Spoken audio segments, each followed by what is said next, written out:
مولاي صل وسلم دائما أبدا على حبيبك.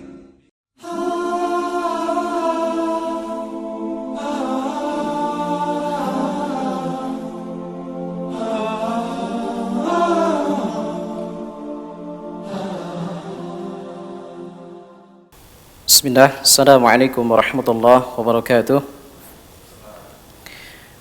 Innal hamdalillah nahmaduhu wa nasta'inuhu wa nastaghfiruh wa na'udzu billahi min shururi anfusina wa sayyiati a'malina. Man yahdihillahu fala mudilla lahu wa man yudlil fala hadiya lahu. Asyhadu an la ilaha illallah wahdahu la syarika lahu wa asyhadu anna Muhammadan 'abduhu wa rasuluh.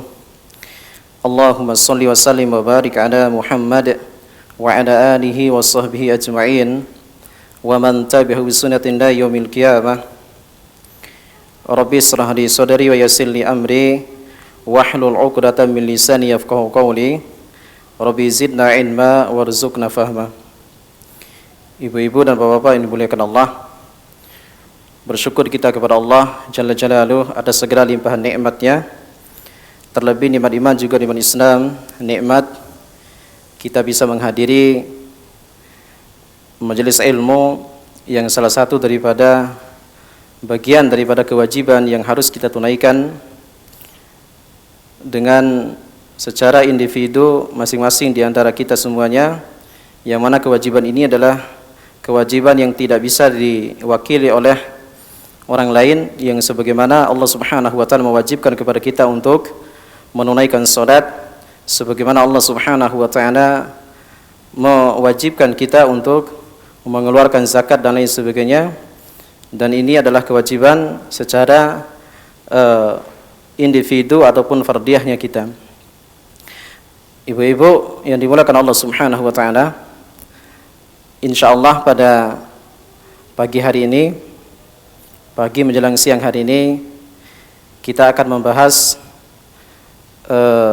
salah satu daripada tema yang terkait masalah kematian, Bu ya. Nah, kita fokus berkaitan dengan bagaimana perjalanan ruh setelah kematian. Tema ini sangat penting untuk kita bahas. Kenapa? Karena kita hidup itu bukan hanya di dunia, ya, bahkan kehidupan di dunia ini adalah kehidupan yang hanya sementara yang dikatakan oleh Allah Subhanahu wa taala sendiri. Nah, bahkan ada kehidupan yang kedua serta ada kehidupan yang hakiki, yaitu di akhirat kala di sisi Allah Subhanahu wa taala. Satu kitab yang kita bahas, walaupun mungkin tidak semuanya, ya, saya hanya mengambil daripada salah satu bab di dalam kitab yang ditulis oleh Al-Imam Ibnu Qayyim Al-Jauziyah. Nama kitabnya adalah Hadil Arwah ila Biladil Afrah, yaitu perjalanan arwah menuju kampung akhirat. Ya, perjalanan arwah itu menuju kampung akhirat. Bagaimana perjalanan ruh-ruh? Ya, karena memang arwah itu, Bu, bahasa Arab yang jamak daripada ruh, arwah. Gitu. Artinya kalau ruh itu satu, kalau arwah itu lebih daripada dua, Bu.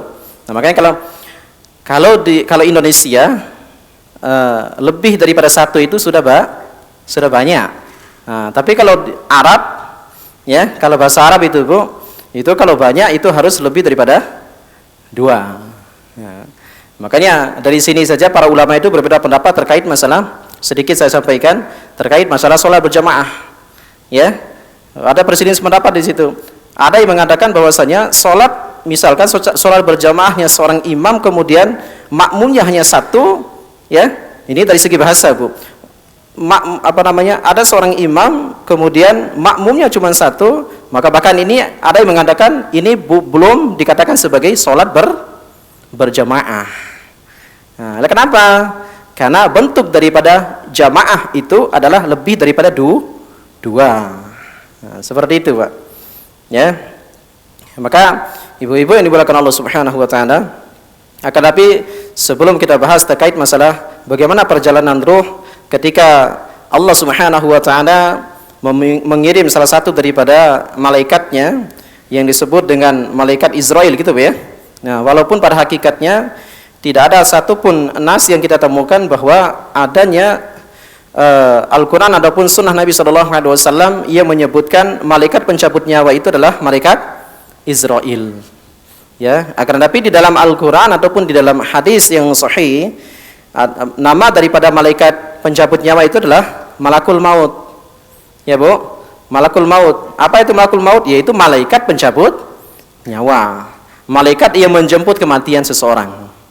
Nah, maka ini harus kita rubah, ya, rubah kata-kata itu dengan ilmu, dasari dengan ilmu.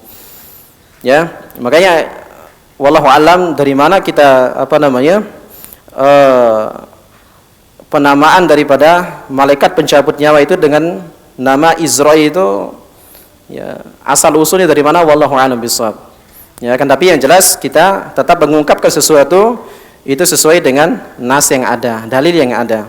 Karena memang itu adalah dalil ataupun nas itu adalah landasan daripada ilmu yang harus kita pegang. Setiap perkataan ataupun perbuatan kita harus dilandasi dengan ilmu tersebut. Ibu-ibu yang dimuliakan Allah, sebelum kita membahas terkait masalah bagaimana pencabutan ruh itu tadi, terlebih sedikit kita akan menyampaikan terkait masalah kematian. Terlebih khususnya lagi adalah sifat kematian. Karena memang kematian itu Ibu, itu memiliki sifat. Nah, makanya kenapa kita harus membahas masalah sifat kematian? Karena coba kita lihat Ibu, ketika kita ingin mengetahui kepribadian seseorang, contoh, ya, kita akan ingin mendalami, melihat lebih dalam bagaimana sifat seseorang tersebut agar kita bisa mengetahuinya, yang dengan kita bisa mengetahuinya, ketika kita melakukan pergaulan dengan dia, secara otomatis kita juga akan ada kehati-hatian. Begitu juga lah dengan kematian ini.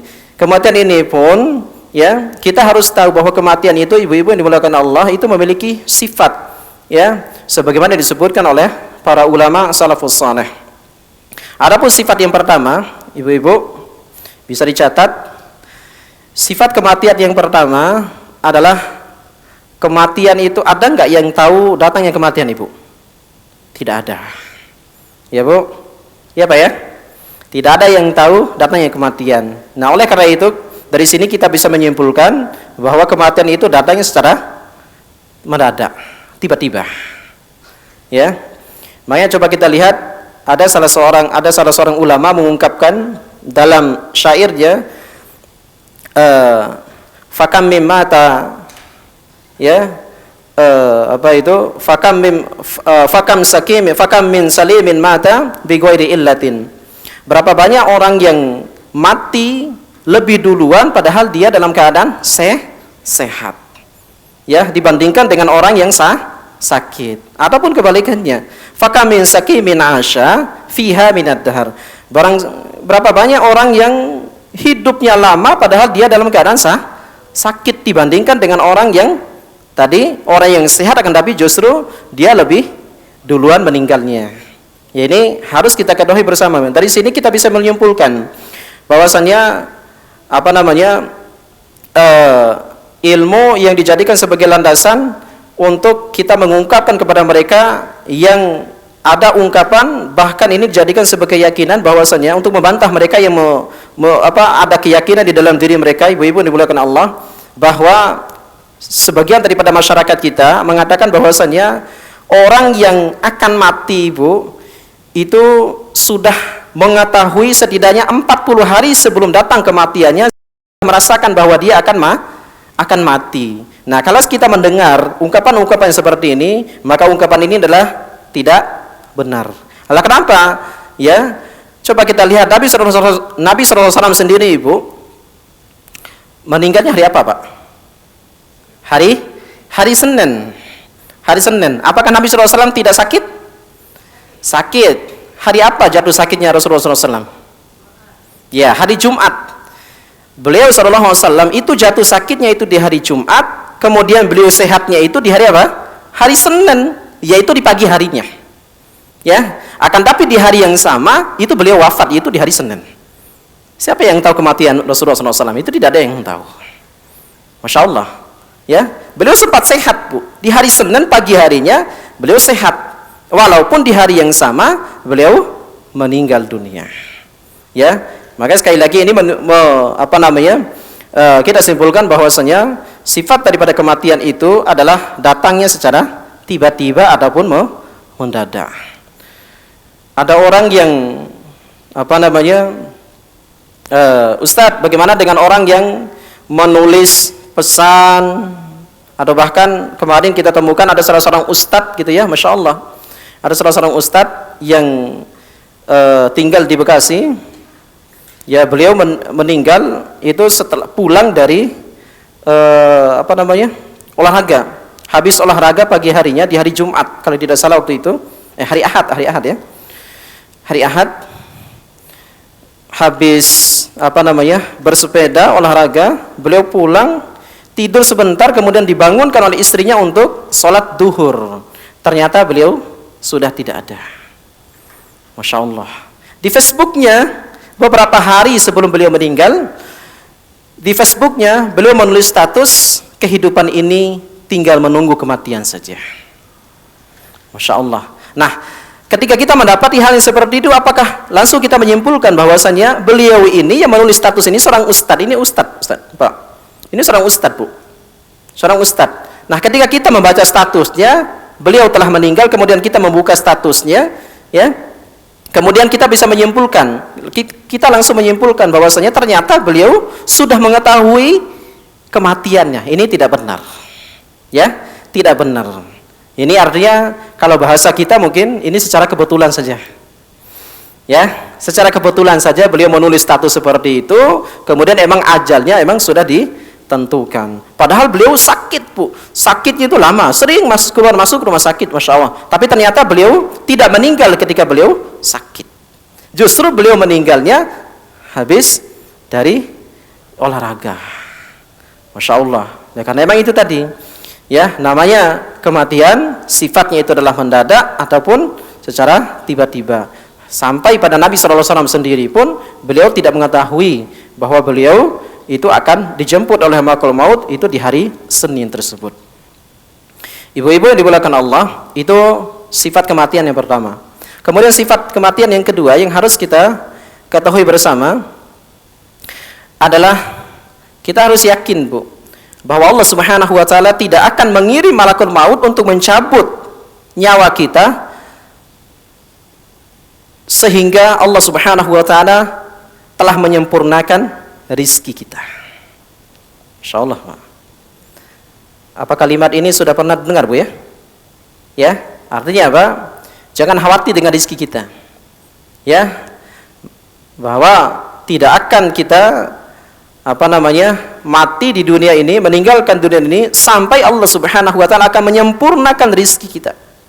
Karena memang rizki itu telah ditetapkan oleh Allah Subhanahu wa taala. Rizkinya seseorang, ya, itu telah ditentukan oleh Allah Subhanahu wa taala. Dia tidak akan pernah meninggal di dunia ini sampai Allah Subhanahu wa taala telah menyempurnakan rizkinya. Ya. Makanya Nabi SAW mengatakan la yamuta ahadun hatta yastaftiya rizqahu. Ya. Bahwa seseorang itu tidak akan pernah meninggal, ya. Kalimat lan itu tidak akan pernah abadan. La yamuta ahadun, ya, hatta yastaftiya rizqahu. Seseorang tidak akan pernah meninggal kapanpun dia sampai sehingga dia disempurnakan rizkinya oleh Allah Subhanahu wa taala. Masya Allah. Kalau sekiranya ilmu ataupun sifat kematian yang kedua ini semua manusia mengetahuinya, Pak, dan mengimaninya, kita yakin, Pak, tidak ada namanya koruptor. Ya, Bu. Tidak ada yang namanya pencuri. Ya, tidak ada. Alah, kenapa? Ya, kita harus yakin bahwasanya rizki itu sudah ditentukan Allah Subhanahu wa taala, dan yakin kita tidak akan pernah meninggal melainkan rizki itu disempurnakan Allah Subhanahu wa taala. Kalau ada orang yang telah meninggal, maka ini menunjukkan bahwasanya rizkinya itu telah disempurnakan Allah Subhanahu wa taala. ada sebuah athar yang diungkapkan oleh salah seorang ulama, ibu-ibu dan bapak yang dimuliakan Allah, terkait masalah sifat kematian yang kedua ini, masalah Allah Subhanahu wa taala tidak akan pernah mewafatkan seseorang melainkan telah disempurnakan rizkinya. Di dalam athar yang sahih bahwa dikatakan bahwa ada salah seorang ulama, beliau ini biasa melakukan perjalanan jauh. Ya. Biasa melakukan perjalanan jauh. Ketika beliau keluar dari rumahnya, suatu ketika beliau keluar dari rumahnya, ya, kemudian kita katakan ada pertigaan gitu Bu ya, ada pertigaan gitu ya. Yang biasanya ulama ini itu melewati ketika beliau melakukan perjalanan itu memilih jalan yang ke kiri. Yang biasanya beliau lalui untuk melakukan perjalanan itu adalah jalan yang ke kiri di pertigaan itu.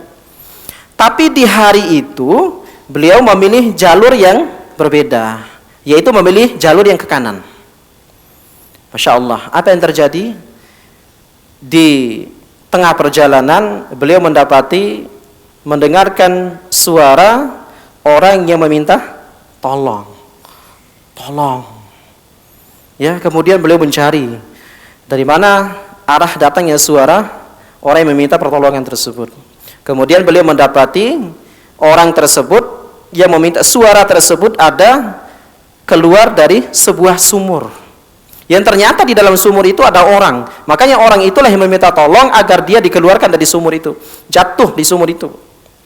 Akhirnya oleh ulama tersebut dikeluarkanlah pemuda tersebut dari sumurnya. Dari sumur yang yang tempat dia jatuh ke dalamnya tersebut, dibantu oleh ulama tersebut sampai dia keluar. Apa yang dia minta? Sumur itu ada air nggak Bu? Pasti ada air. Bukan sumur yang kering Pak. Ya, bukan sumur yang kering, tapi ada airnya.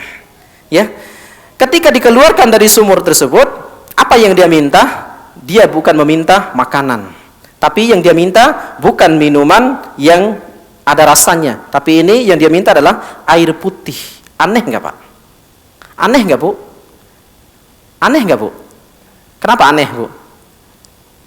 Iya, minta air putih setelah diselamatkan, padahal dia jatuh ke dalam sumur, yang mana sumur itu adalah pusat daripada air minum. Masya Allah. Ya, kemudian setelah diberikan air minum tersebut oleh ulama ini, pakai segelas air gitu ya. Kemudian dia menuju kembali ke sumur tersebut, dia mengingat sumur, akhirnya dia kepleset, jatuh kembali sampai dia meninggal. Akhirnya dia meninggal. Dari cerita ini apa yang bisa kita simpulkan, Bu? Ya, Pak? Apa yang bisa kita simpulkan? Lah ternyata air yang ada di dalam sumur itu bukanlah rizkinya dia. Masya Allah, bisa dipahami nggak Bu? Ya, mudah saja bagi Allah menggerakkan hatinya untuk dia minum air di dalam sumur tersebut. Tapi ternyata Allah sudah mengatur bahwa rizkinya dia, yang salah satunya dari rizkinya dari Allah Subhanahu wa taala untuk dia adalah bukan ketik air minum, rizki berupa air minum itu ternyata bukan di dalam sumur itu. Walaupun dia jatuh di dalam sumur tersebut, ternyata di situ bukanlah air minumnya dia, bukan rizkinya dia. Ternyata rizkinya dia itu adalah disediakan oleh ulama tersebut dengan satu gelas. Ya, itu poin yang pertama yang kita simpulkan dari kisah tersebut. Poin yang kedua itu apa? Ya, setelah Allah menyempurnakan, ternyata Allah menyempurnakan rizkinya dia, terakhirnya itu adalah dengan segelas air minum. Masya Allah, mudah saja. Lihat ngapain? Dia diberikan kesempatan oleh Allah untuk dia naik kembali dari sumur tersebut. Lah ternyata setelah diberikan air minum, dia jatuh kembali, kemudian dia mau meninggal. Masya Allah. Ini poin yang kedua yang harus kita ketahui bersama, bahwasannya di antara sifat daripada kematian itu adalah sesungguhnya Allah Subhanahu wa taala tidak mewafatkan seseorang melainkan pasti sudah disempurnakan rizkinya oleh Allah Subhanahu wa taala. Makanya ini yang harus kita pahami bersama, ibu-ibu, bapak-bapak yang dimuliakan Allah. Nah, Ustaz, bagaimana dengan kita menginginkan rizki yang lebih, Nah, rizki yang lebih Ibu, satu saja sebenarnya. Bukan dengan kita, mohon maaf, kalau bahasa peribahasanya orang Indonesia adalah kerja banting tulang, bukan sebenarnya. Itu salah besar. Ya mungkin mereka mendapatkan, mohon maaf, bukan rizki yang lebih ketika mereka bekerja banting tulang mencari dunia, bukan rizki yang lebih, tapi dunia yang lebih karena Allah Subhanahu wa taala, bukan rizki. Bukankah beberapa pertemuan yang lalu pernah saya sampaikan Bu ya, ada perbedaan antara dunia dengan rizki. Ya Bu ya? Lupa. Masya Allah. Itulah bukti daripada manusia itu, iya, manusia itu bahasa Arabnya apa Bu? Insan. Insan itu yusamma bil insan min nasiya. Kata para ulama. Kenapa manusia itu dikatakan sebagai insan? Berasal dari kata kalimat nasiya. Karena emang tempatnya lupa. Lupa. Ya. Perbedaan ini harus kita ketahui bersama, Bu. Ada perbedaan antara dunia dengan rizki. Kalau dunia itu, apa namanya? Mohon maaf Ibu. Kalau rizki itu selalu mengarah kepada apa? Ketaatan kepada Allah Subhanahu wa taala. Ketika kita mendapati sesuatu yang kita inginkan, kemudian kita mudah untuk menjalankan kenikmatan yang diberikan Allah Subhanahu wa taala tersebut, itulah yang dinamakan dengan rizki. Bukankah kesehatan, bukankah kesempatan itu juga adalah bagian daripada rizki? Ya Pak ya. Bahkan itu adalah rizki yang termahal. Masya Allah. Bahkan kita mendapatkan diri kita beragama Islam juga adalah rizki dari Allah Subhanahu wa taala. Makanya orang itu berpikir ya, rizki itu hanya sebatas gaji yang dia terima, uang yang dia dapatkan dari hasil usahanya. Padahal ini bukan. Itu justru sempit. Ya, kalau dunia itu beda dengan dunia, gitu ya. Beda dengan rizki. Kalau dunia, rizki itu adalah ketika Allah memberikan nikmat, kemudian mudah untuk kita menjadikan nikmat tersebut untuk kita senantiasa melangkahkan kaki kita menuju tempat ketaatan kita kepada Allah Subhanahu wa taala. Itulah rizki. Akan tapi kalau dunia, ketika seorang karyawan mendapati gaji, gitu ya, diberikan gaji, dia mendapati gaji, kemudian dia berfoya-foya dan lain sebagainya, berarti itu adalah dunia. Bisa dipahami Bu? Sudah paham kan Ibu? Berarti ini jangan lupa lagi Bu ya. Ya. Dimaklumi hanya sekali saja Bu. Ya. Ibu-ibu dimuliakan Allah. Sampai mana tadi Bu? Ya, kayak masalah rizki. Kemudian yang ketiga, kita singkat, sifat daripada kematian yang ketiga yang disampaikan oleh para ulama adalah bahwa Allah Subhanahu wa taala akan mewafatkan seorang hamba itu sesuai dengan kebiasaan di masa hidupnya. Itu sifat kematian yang ketiga. Sekali lagi, Allah Subhanahu wa taala akan mewafatkan seorang hamba itu sesuai dengan kebiasaan, tingkah laku, ucapan, kata-kata yang biasa keluar daripada lisannya ketika masa hidupnya. Masya Allah ini. Ibu-ibu bisa buka di dalam Quran surah ketiga, surah yang ketiga Ali Imran, di ayat yang ke-102. Saya yakin ayatnya udah biasa kita dengar. Bahkan mungkin ibu-ibu sudah menghafal ayat itu. Terlebih bapak-bapak. Ayat ini, karena memang ayat ini biasa disebutkan oleh para khotib ketika naik mimbar sebagai muqaddimah daripada khutbahnya para khotib. Surah Ali Imran di ayat yang ke-102. Bisa dibaca Bu.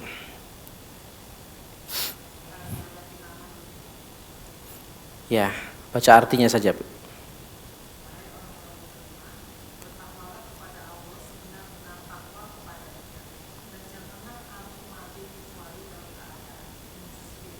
Ya. Kata Allah, A'udzu billahi minasy syaithanir rajim. Ya ayyuhan nasu taqu يا أيها الذين آمنوا اتقوا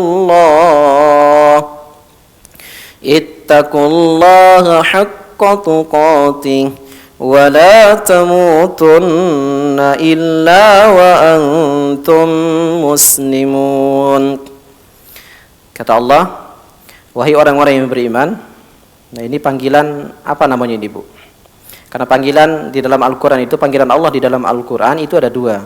Ada panggilan nidaul am namanya, nidaul panggilan secara umum, yaitu ini diawali dengan ya ayyuhan nas, siapapun manusia yang merasa diri manusia. Kemudian yang kedua ada nidaul khos, yaitu panggilan secara khusus. Nah, nidaul khos di sini disebutkan oleh para ulama adalah bentuk kasih sayang dari Allah Subhanahu wa taala kepada orang-orang yang beriman, yang merasa memiliki keimanan di dalam dirinya.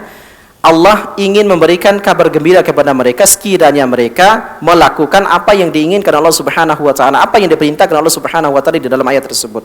Makanya dipanggil dengan kalimat yang sangat halus.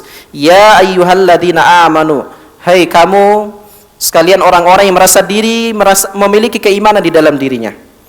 Masya Allah. Apa perintahnya, Bu?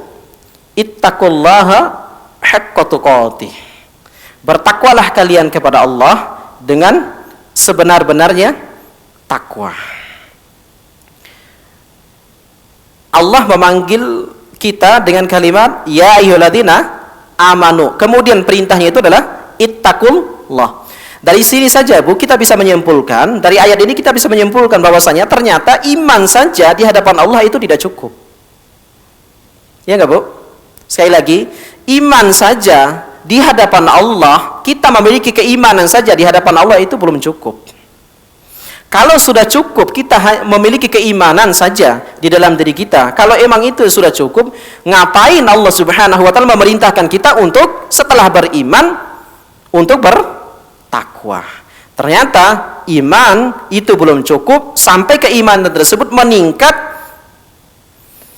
kemudian yang dengannya kita mendapatkan kedudukan ataupun gelar namanya muttaqin, yaitu bertakwa kepada Allah Subhanahu wa taala.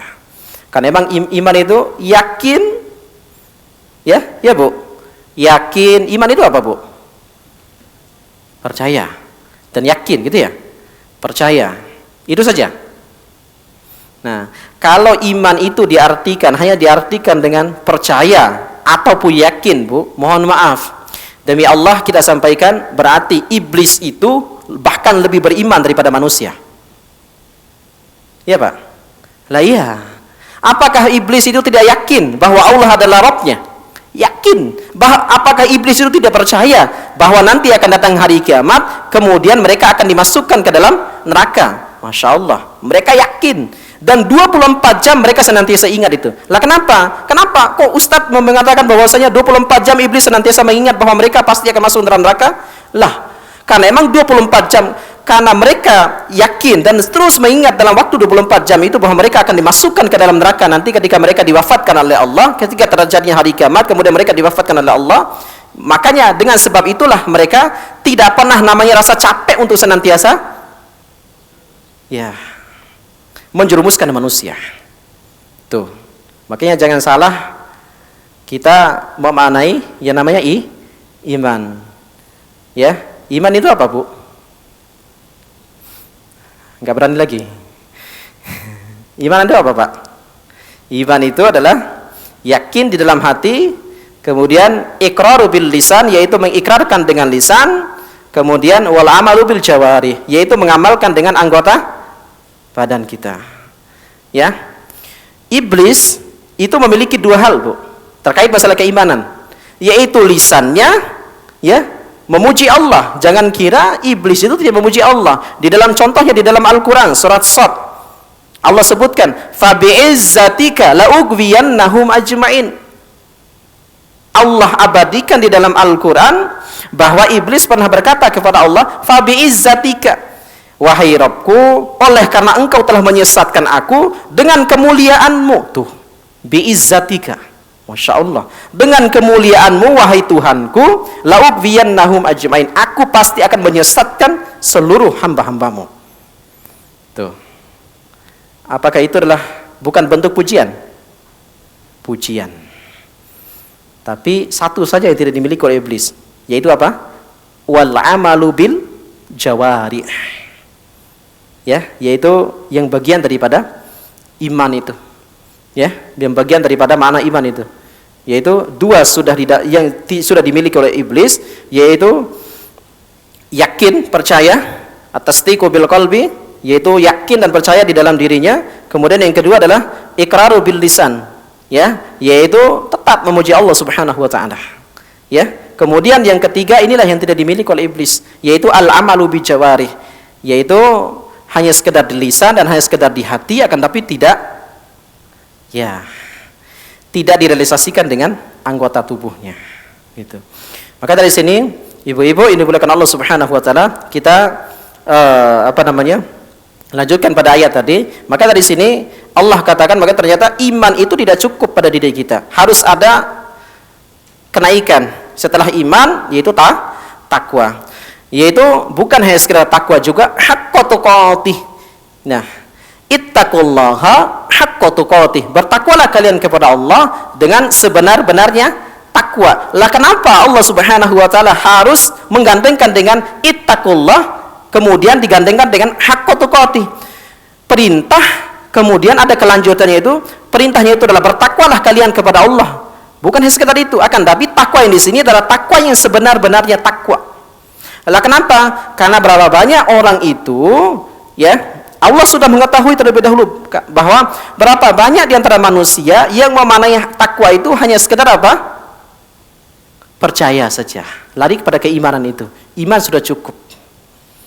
Ya, takwa hanya sekedar percaya saja. Ya, seperti itu. Makanya Allah ungkapkan haqqa tuqatih, dengan sebenarnya takwa. Ya, walaupun ada makna ya sangat panjang sebenarnya ayat ini, akan tapi karena kita tidak bahas khusus terkait masalah ayat ini, kita kasih gambaran sedikit apa yang dimaksud daripada haqqa tuqatih di sini, yaitu sebenarnya takwa disebutkan oleh Al-Imam Ibnu Mas'ud radhiyallahu an, sebagaimana diungkapkan oleh Al-Imam Ibnu Katsir dalam kitab tafsirnya. Ketika Imam Ibnu Katsir menafsirkan ayat ini, Ibu, apa yang dimaksud daripada haqqa tuqatih, yaitu ada 3 di situ, Bu. Ya, makna daripada haqqa tuqatih itu ada 3. Sebenar-benarnya takwa itu ada 3 maknanya. Ini disampaikan oleh Imam siapa tadi? Ibnu Mas'ud radhiyallahu an. Ya, nanti bisa dibuka di dalam kitab tafsir Ibnu Katsir. Apa yang disampaikan oleh Imam Ibnu Mas'ud radhiyallahu an? Imam Ibnu Mas'ud ketika menafsirkan ayat ini adalah yang dimaksud daripada haqqa tuqatih, yang pertama adalah ayyutu'a fala yu'sa. Hendaklah kalian semuanya mentaati Allah dan jangan pernah untuk kalian bermaksiat kepada Allah.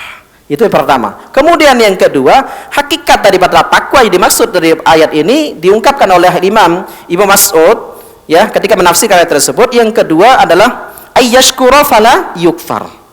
Senantiasalah kamu bersyukur kepada Allah, memuji Allah, bersyukur kepada Allah Subhanahu wa taala atas nikmat yang Allah berikan kepada kamu, dan jangan pernah untuk kamu mengkufuri nikmat Allah. Kemudian yang ketiga adalah ayyuzkara fala yunsa. Hendaklah mereka senantiasa mengingat Allah, berzikir kepada Allah Subhanahu wa taala, dan jangan pernah mereka melupakan Allah jalla jalaluhu. Masya Allah. Bisa dipahami, Bu? Ini makna daripada takwa itu seperti itu. Nah, makanya ini dijadikan sebagai cerminan buat diri kita, Bu. Apakah takwa itu sudah tertancap di dalam diri kita? Ya, atau hanya, mohon maaf, jangan-jangan selama ini kita hanya mengungkapkan kalimat takwa, kita hanya mendengarkan kalimat takwa, terlebih Bapak-bapak, ya, tiap Jumat senantiasa diingatkan di mimbar. Ya, Pak, ya? Masya Allah. Ya. Tapi ya tidak sedikit di antara mereka yang keliru dan bahkan mungkin tidak menguasai apa yang dimaksud daripada makna daripada kalimat takwa tersebut. Perhatikan ayat selanjutnya. Wala tamutunna illa wa antum muslimun. Kalimat wala tamutunna illa wa antum muslimun, sebenarnya saya kurang sepakat dengan terjemahan yang ada di situ, Ibu. Ya, terjemahan yang ada di Al-Qur'an terjemah itu adalah hanya menerjemahkan wala tamutunna illa wa antum muslimun, itu hanya diterjemahkan dengan janganlah kamu mati melainkan dalam keadaan Islam. Bukan hanya sekedar itu. Itu masih bukan keliru ya, tapi masih sempit itu. Ya. Maknanya yang dimaksud di situ adalah wala tamutunna illa wa antum muslimun. Maknanya di situ yang benar adalah janganlah kamu mati melainkan dalam keadaan Islam yang benar. Bisa dipahami, Bu? Ya, sekali lagi makna ayat wala tamutunna illa, arti ayat itu wala tamutunna illa wa antum muslimun adalah bukan janganlah kamu mati melainkan dalam keadaan Islam. Bukan hanya sekedar itu, tapi janganlah kamu mati melainkan dalam keadaan Islam yang benar. Lah kenapa Ustaz harus ada kalimat Islam yang benar? Coba kita lihat, Bu. Ya. Diungkapkan oleh Ustaz Farid Ahmad Okbah saja di Indonesia ada berapa aliran sesat? Lebih daripada 300, Pak. Ya, di Indonesia saja, Pak. Ya. Aliran sesat yang ada di Indonesia itu lebih daripada 300. Mereka mengaku dari Islam. Ya, Islam. Nah, ketika mereka meninggal, padahal dikatakan sebagai orang yang sesat, mereka mengaku diri Islam, misalnya Syiah. Gitu kan, Islam yang mereka ungkapkan bahwa menisbatkan diri sebagai Islam. Ketika mereka meninggal, ya, apakah meninggalnya mereka itu yang diinginkan Allah Subhanahu wa taala? Kan tidak. Makanya ayat ini maknanya adalah wala tamutunna illa wa antum muslimun, janganlah kamu mati melainkan dalam keadaan benar-benar Islam atau Islam yang benar-benar. Itu makna daripada ayat itu, Ibu. Nah, inti tadi pembahasan kenapa saya bawakan ayat itu, ibu-ibu dan dimuliakan Allah, ditafsirkan oleh Imam Ibnu Katsir rahimahullah, ya. Ketika Imam Ibnu Katsir menafsirkan ayat wala tamutunna illa wa antum muslimun, kalimat itu, Ibu, janganlah kamu mati melainkan dalam keadaan Islam yang benar-benar, maka beliau mengutip perkataan Al-Imam Ibnu Abbas radhiyallahu anhu. Nah, Imam Ibnu Abbas mengatakan bahwasanya man asya ala syai' mata alaih. Kata Imam Ibnu Abbas, ketika seseorang ada kaitan dengan poin yang ketiga itu, Bu, bahwa Allah Subhanahu wa taala mewafatkan seorang hamba itu tergantung daripada kebiasaannya, kebiasaan di masa hidupnya. Nah, ayatnya adalah wala tamutunna illa wa antum muslimun, yang dimanai oleh Imam Ibnu Abbas radhiyallahu an adalah man asya ala syai' mata alaih. Barang siapa yang melakukan suatu kebiasaan di masa hidupnya, maka pasti Allah akan mewafatkan dia sesuai dengan kebiasaan yang dia lakukan itu. Kita lihat, Ibu, berapa banyak orang yang langsung diperlihatkan oleh Allah untuk kita jadikan sebagai pelajaran yang ditinggal mati oleh mereka.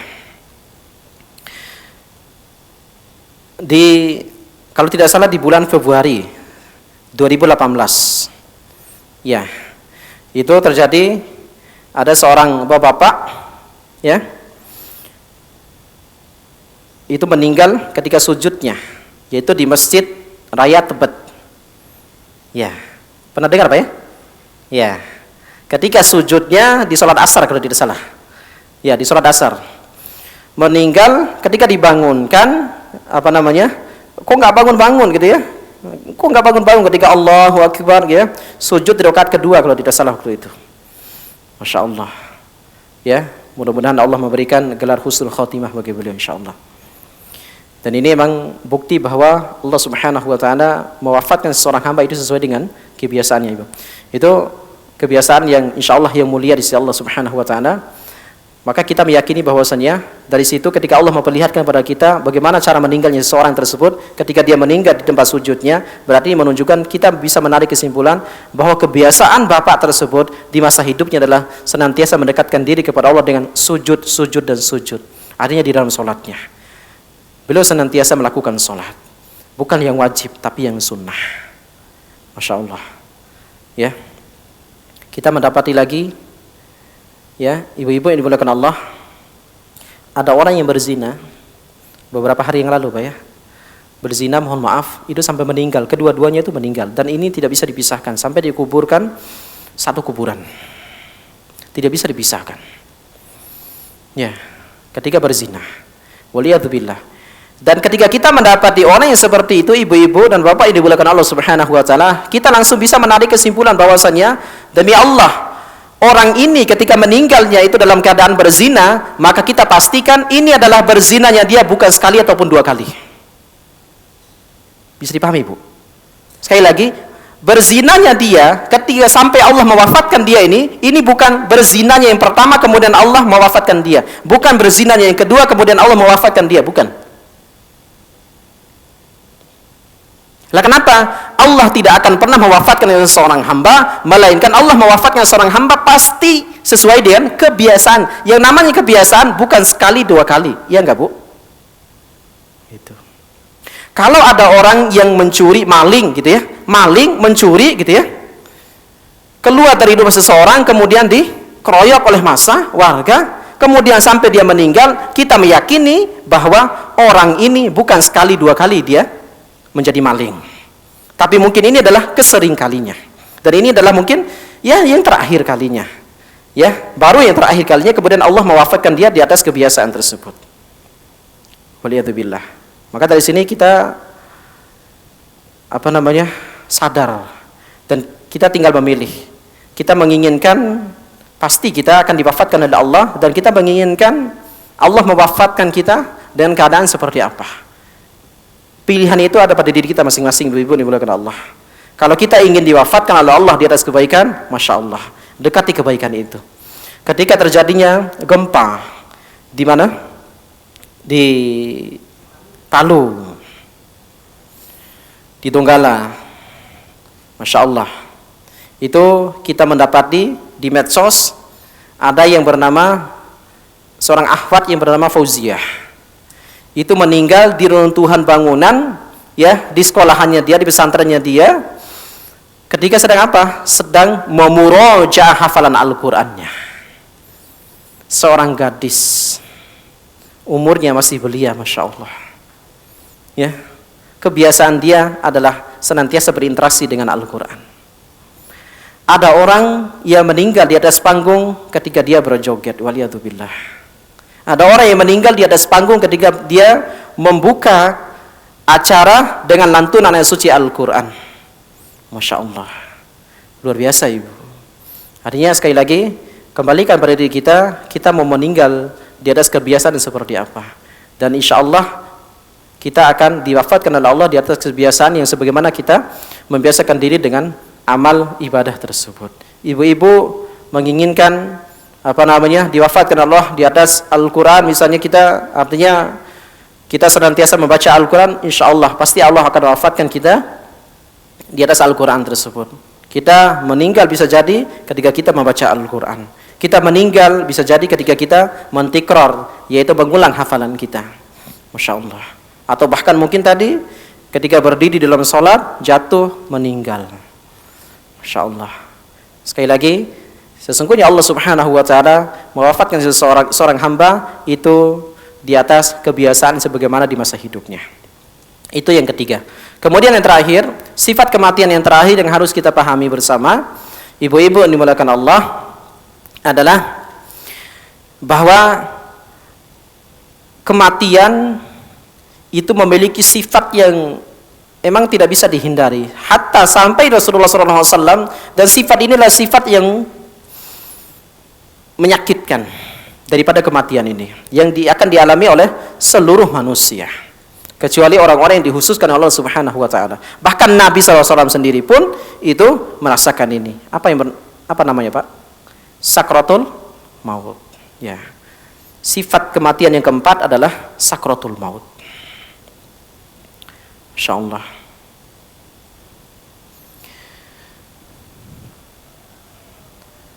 Kullu nafsin dha'iqatul maut. Setiap yang bernyawa pasti akan merasakan kematian. Setiap kematian pasti akan merasakan sakratul maut. Maka dari sini saja, walaupun ada perselisihan pendapat daripada para ulama yang mengenai apakah di situ bernyawa di situ termasuk daripada hewan ataupun binatang merasakan sakratul maut ketika mereka dijemput ajalnya oleh Allah Subhanahu wa taala. Ya. Gimana, Pak? Iya. Ya. Saya mengarah kepada pendapat yang mengatakan iya. Secara buktinya saja, coba kita lihat, Pak. Ketika orang-orang yang kurban gitu ya, lihat gerak kakinya. Ya kan? kakinya itu kan kayak berontak gitu kan, kayak mau berontak kan gitu. Ini kan memang itu proses sakratul maut. Proses sakratul maut. Ya. Baik. Ibu-ibu yang dimuliakan Allah, Rasulullah SAW sendiri pun itu merasakan sakratul maut enggak, Bu? Ya, Pak. Merasakan sakratul maut. Masya Allah. Ya, bahkan sampai beliau sallallahu alaihi wasallam itu berdoa kepada Allah Subhanahu wa taala, saking sakitnya sakratul maut yang beliau ungkapkan kepada siapa? Aisyah radhiyallahu anha, Fatimah radhiyallahu anha, ataupun para sahabat yang lainnya. Beliau ungkapkan kepada mereka, ternyata beginilah sakitnya sakratul maut. Masya Allah. Oleh karena beliau merasakan begitu sakitnya sakratul maut, beliau seorang nabi khalilullah, Masya Allah, orang yang paling dekat dengan Allah, yang disucikan Allah Subhanahu wa taala, seluruh dosa-dosanya itu diampuni oleh Allah. Tidaklah surga itu dibukakan pintu, melainkan beliau sallallahu alaihi wasallam yang membukakan pintu surga. Masya Allah. Itu saya ternyata merasakan bagaimana sakitnya sakratul maut, ibu-ibu dimuliakan Allah. Sampai pada akhirnya beliau berdoa ketika beliau merasakan sakratul maut, menginginkan bahwa tidak menginginkan sakratul maut itu terjadi kepada kita sebagai umatnya. Masya Allah. Ibu-ibu dimuliakan Allah. Tapi ada nggak Ustadz orang yang dikhususkan oleh Allah yang tidak mendapati sakratul maut, sakitnya sakratul maut? Ada nggak kira-kira, Pak? Ya, ada. Siapakah dia? Satu-satunya adalah orang yang yang berjihad di jalan Allah. Artinya orang yang mati di medan perang. Masya Allah. Mana buktinya? Buktinya di dalam hadis yang diriwayatkan Imam Ahmad. Masya Allah, ada salah seorang sahabat mendatangi Nabi SAW mencari si fulan, Bu. Ya, ternyata si fulan itu telah tidak didapatkan si fulan itu, melainkan di medan perang itu setelah peperangan itu selesai, ya, ketika dicari si fulan yang akan dicari oleh sahabat Rasulullah SAW itu, tidaklah didapatkan sahabat tersebut, melainkan dia sudah meninggal. Ya, sudah meninggal. Maka apa yang dikatakan oleh Nabi SAW di dalam riwayat Imam Nabi SAW mengatakan bahwasanya, Masya Allah, inilah kematian yang sangat nikmat. Inilah kematian yang sangat indah. Saking indah, saking nikmat yang kematian dialami oleh mereka yang mati, yang meninggal di medan, yang gugur di medan perang. Masya Allah, sampai mereka senantiasa berdoa kepada Allah Subhanahu wa taala ketika mereka meninggal, setelah mereka meninggal. Apa berdoa? Ya Rabbi, apa itu? Wahai Rabbku, kembalikan aku ke dunia agar aku bisa berperang, aku terbunuh, kemudian aku meninggal.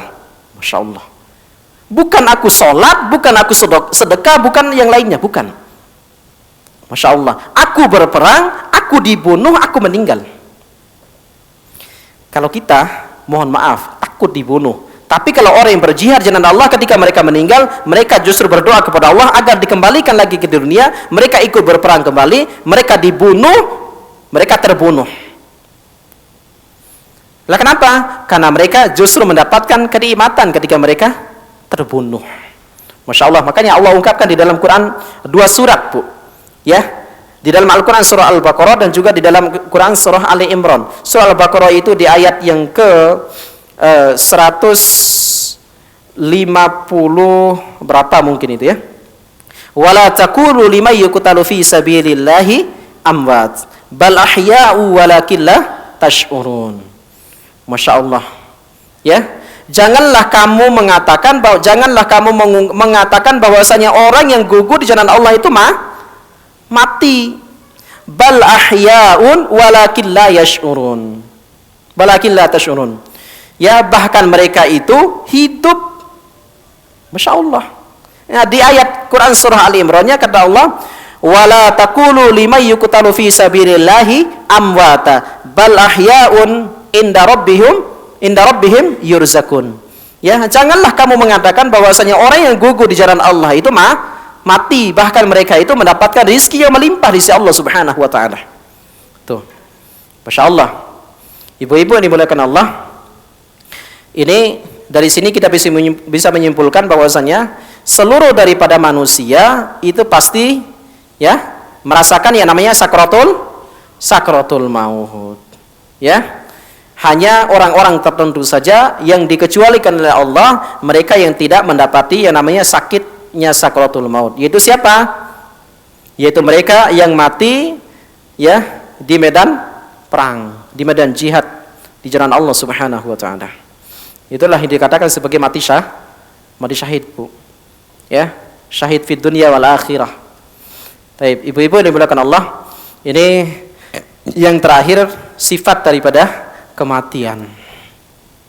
Bisa dipahami enggak, Bu? Apa yang pertama tadi, Bu? Sifat kematian yang pertama apa?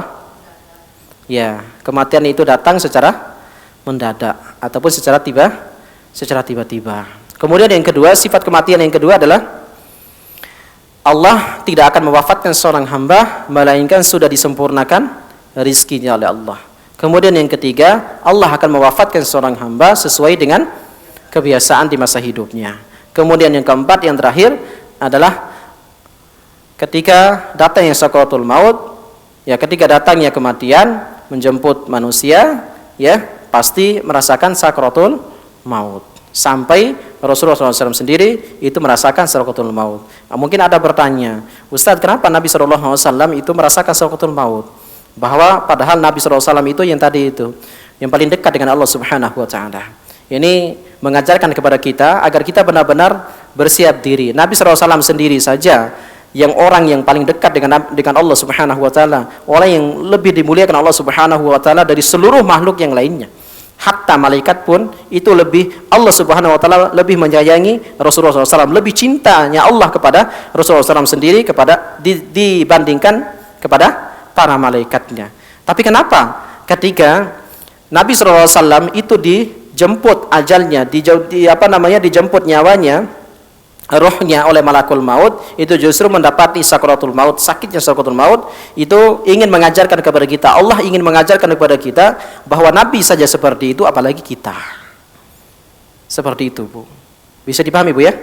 Ya, sekali lagi, Nabi SAW saja itu merasakan sakaratul maut, sakitnya sakaratul maut, apalagi kita. Tinggal kita ya menyiapkan diri kita. Kita menginginkan sakitnya seperti apa, yaitu tergantung daripada amal perbuatan kita masing-masing. Tidak ada yang bisa menolong. Tolong ya malaikat maut, gitu ya. Ini ibu saya, ya dicabutnya pelan-pelan saja, ya kan nggak mungkin. Ya biarlah mungkin saya nanti yang membayar kafaratnya. Yang penting pelan-pelan, saya kasihan sama ibu saya, kan nggak mungkin. Ya kita bisa menanggung sendiri. Tapi ibu-ibu dan bapak yang dimuliakan Allah, ini sifat kematian. Kemudian yang kedua adalah sesuai dengan tema kita, adalah terkait masalah bagaimana perjalanan ruh setelah terjadinya kematian. Ada yang diungkapkan oleh Nabi SAW, ya, yang dicantumkan oleh Al-Imam bin Qayyim al-Jauziyah di dalam kitabnya Hadil Arwah ila Biladil Afrah. Itu di halaman 65, ya. Beliau ungkapkan, membawakan satu hadis dari Rasulullah SAW oleh Al-Imam Ibnu Qayyim al-Jauziyah. Hadis ini hadis yang dikeluarkan oleh Imam Abu Dawud, ya, dan juga ulama yang lainnya. Hadis ini hadis sahih, disahihkan oleh Syalbani dalam Sahihul Jami'. Nabi SAW bersabda dari Al-Barra bin Azib, ya, salah seorang sahabat Nabi SAW menceritakan,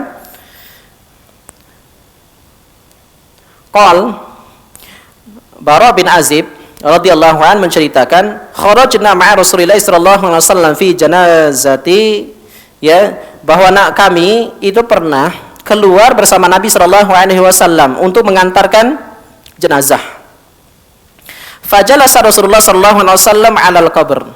Ya, kemudian Nabi sallallahu alaihi wasallam itu duduk, ya, di samping kuburan jenazah tersebut. Masya Allah. Dari sini ibu-ibu dimuliakan Allah, ketika ingin ziarah kubur, ya boleh nggak kita duduk di atas kuburan? Tidak boleh, ya. Makanya bahkan Nabi sallallahu alaihi wasallam mengungkapkan bahwa orang yang duduk di atas kuburan itu sebagaimana orang yang duduk di atas bara api. Itu tidak boleh, ya. Dan bahkan kalau mau baca doa dan lain sebagainya, berdiri pun boleh, ya Bu. Berdiri pun boleh. Ya, di sampingnya gitu kan? Itu boleh. Ya. Ya, sebenarnya mendoakan dia tidak harus di dekat kuburannya. Ya. Tidak ada keutamaan untuk kita berziarah kubur. Keutamaan cuma satu, agar kita bisa mengingat kematian. Kan itu saja. Gitu. Kemudian Al-Barra bin Azib radhiyallahu anhu melanjutkan, ya, wa jalasna haulahu ka'anna 'ala ru'usina at-tayr. Ya. Wa huwa yalhidu lahu faqala a'udzu billahi min adzabil qabr thalatha marrat. Nabi sallallahu alaihi wasallam diceritakan oleh Al-Imam Al-Barra, ya, bin Azib radhiyallahu an, bahwa Nabi sallallahu alaihi wasallam itu ketika berdoa mendoakan si mayat ini itu berlindung kepada Allah Subhanahu wa taala sampai 3 kali. Ya. Yaitu min adzabil qabr, yaitu berlindung kepada Allah Subhanahu wa taala dari adab kubur. Coba bayangkan Pak, Bu ya. Nabi sallallahu alaihi wasallam itu tetap berlindung kepada Allah dari adab kubur. Padahal Nabi sallallahu alaihi wasallam itu sudah diberikan kabar oleh Allah bahwa beliau adalah penghuni surga dan tidak akan pernah surga itu dibukakan oleh Allah melainkan lewat tangan Rasulullah sallallahu alaihi wasallam yang membuka pintu surga itu. Masya Allah. Tapi Nabi sallallahu alaihi wasallam itu tetap berdoa kepada Allah agar beliau dijauhkan oleh Allah dari adab kubur. Coba bayangkan, pernah suatu ketika Umar bin Khattab kalau tidak salah, ya kalau tidak salah Bu, kalau salah berarti Utsman bin Affan, ya pokoknya antara keduanya, saya lupa ingat. Dijelaskan di dalam athar yang sahih bahwa Umar bin Khattab atau Utsman bin Affan ini pernah didapati oleh sahabat itu menangis di kuburan, ya. Di samping kuburan sahabatnya menangis. Setelah didatangi oleh sahabat yang melihat ini, bima tabuki, lima tabuki, kenapa engkau menangis?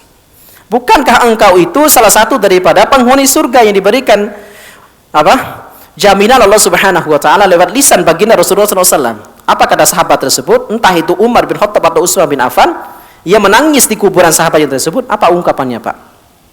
Bu, ya kenapa engkau menangis? Aku menangis karena aku takut azab kubur ini. Masya Allah. Lah kenapa engkau menangis? Bukankah engkau itu adalah salah satu daripada penghuni surga yang dijanjikan oleh Subhanahu wa taala bahwa engkau pasti akan masuk ke dalam surga? Apa kata Utsman bin Affan atau Umar bin Khattab tadi? Saya lupa ingat. Kata beliau radhiyallahu an adalah, emang benar, aku diberikan kabar oleh Allah Subhanahu wa taala lewat lisan baginda Rasulullah SAW bahwa aku adalah salah satu daripada penghuni surga. Masya Allah. Akan tapi sampai pada hari ini aku belum mendapati kabar dari Allah, ya, bahkan dari lisan Nabi SAW sendiri itu bahwa aku adalah bebas dari adab kubur. Tuh, bisa dipahami nggak Bu? Masya Allah, Utsman bin Affan atau Umar bin Khattab, sekelas Utsman bin Affan atau Umar bin Khattab itu sudah dijamin masuk surga oleh Allah. Ternyata Masya Allah masih takut berdoa kepada Allah agar terlindung dari adab kubur. Kenapa? Karena emang mereka merasa sampai pada hari itu mereka belum mendapati kabar jaminan bahwa Allah membebaskan mereka dari adab kubur. Nabi saja, Masya Allah, senantiasa berdoa kepada Allah agar terhindar dari adab kubur. Nah, kita lanjut. Thumma qol, kemudian Nabi SAW bersabda, Innal mu'min idha kana fi iqbali minal akhirah wa inqita'i minad dunya nazalat ilaihil malaikah, ya, ka'anna ala wujuhim syams. Masya Allah. Sesungguhnya ketika orang-orang beriman, ini Bu, artinya camat, calon mayat, ya, orang-orang yang meninggal, yang akan diwafatkan Allah Subhanahu wa taala, kalau dia itu orang yang beriman, kata Nabi SAW, idza kana fi iqbali minal akhirah wa in qita'i minad dunya nazalat ilaihil malaikah. Ya, ketika mereka akan dicabut nyawa malaikat, maka Allah Subhanahu wa taala akan menurunkan para malaikat, ya. Itu ka'anna ala wujuhimus syams. Itu yang memiliki cahaya di wajah-wajah mereka, Masya Allah, sebagaimana cahaya matahari bersinar, memiliki sinar. Masya Allah. Ma'akulli wahidin minhum hunutun waqufun. Masya Allah.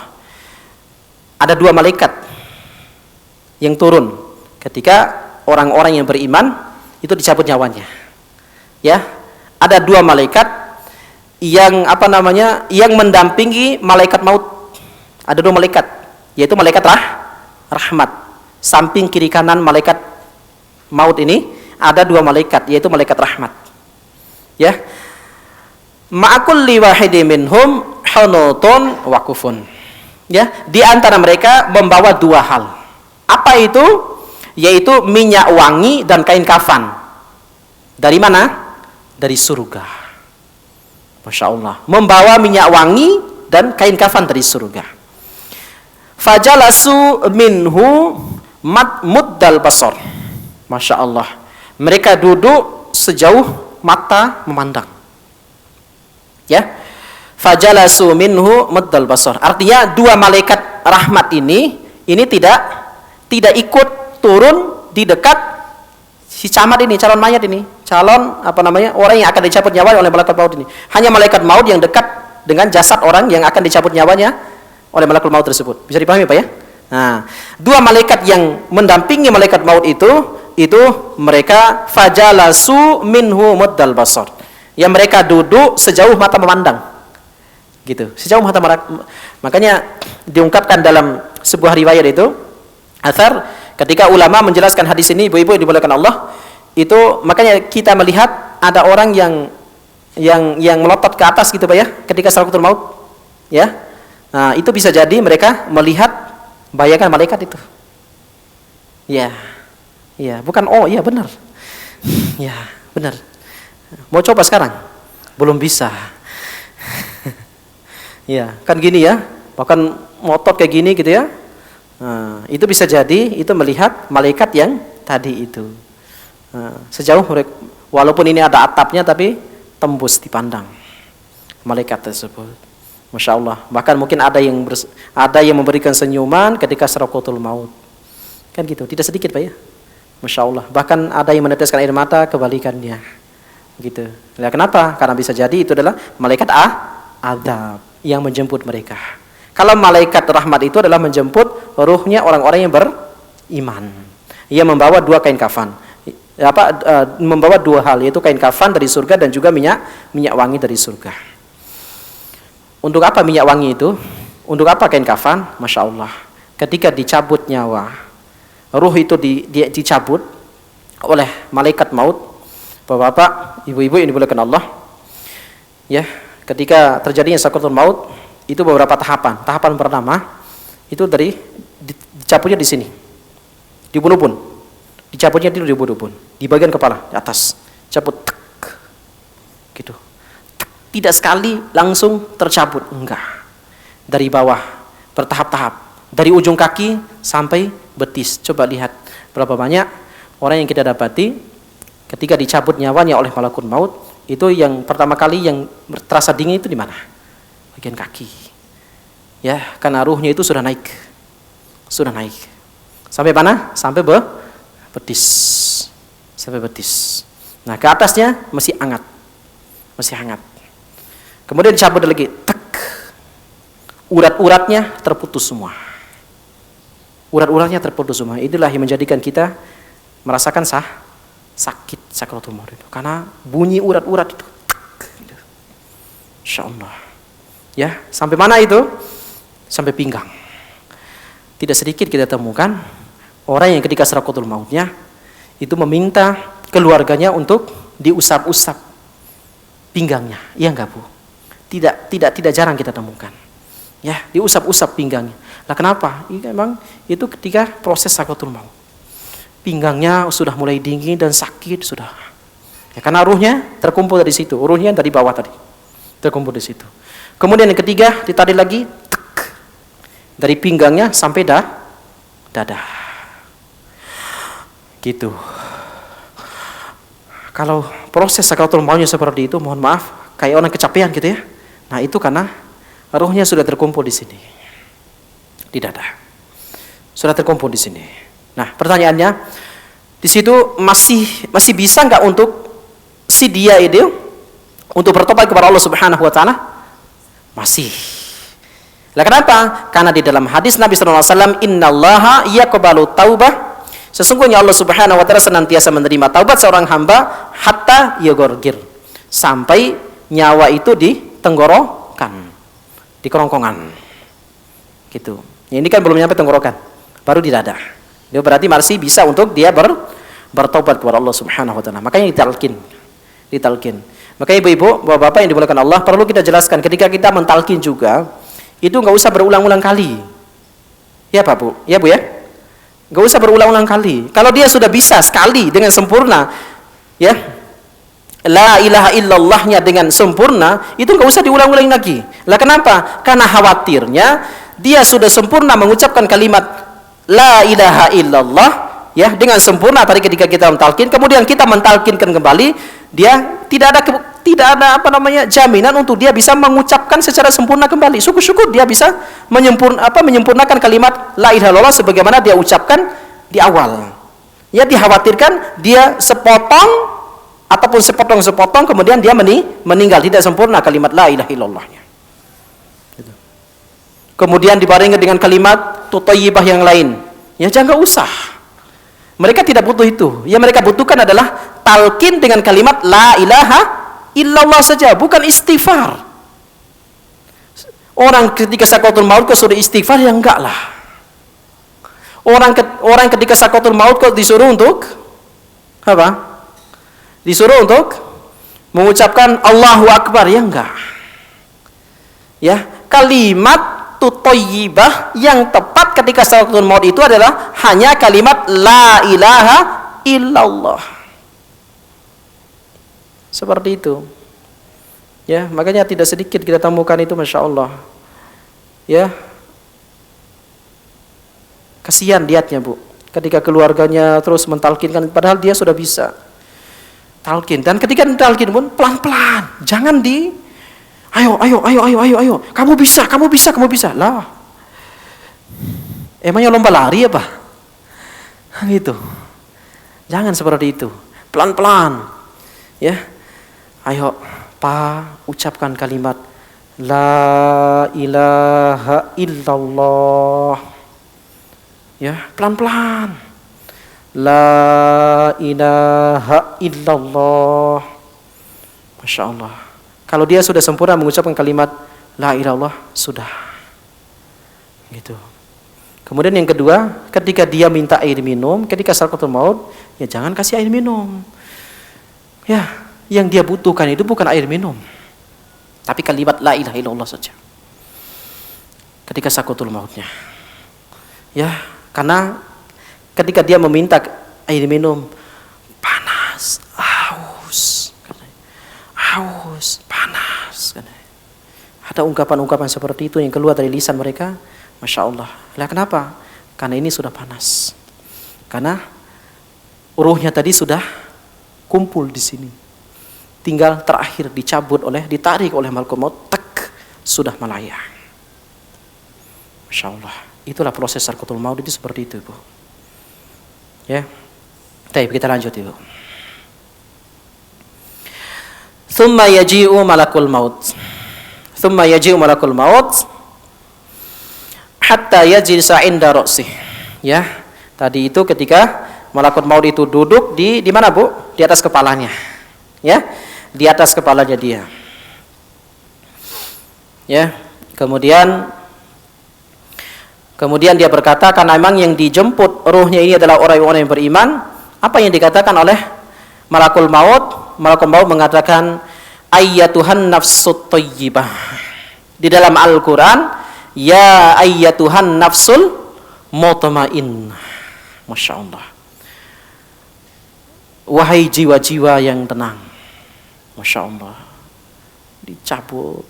Wahai jiwa-jiwa yang tenang. Di sini diungkapkan oleh Nabi sallallahu alaihi wasallam, ayyatuhan nafsut thayyibah. Wahai yang memiliki jiwa yang baik, yang harum, yang baik, Masya Allah. Akhriji ila magfiratin minallahi wa ridwan. Masya Allah. Keluarlah kamu untuk mendapatkan ridho dan rahmat Tuhanmu. Masya Allah. Yaitu Allah Subhanahu wa taala. Keluarlah kamu.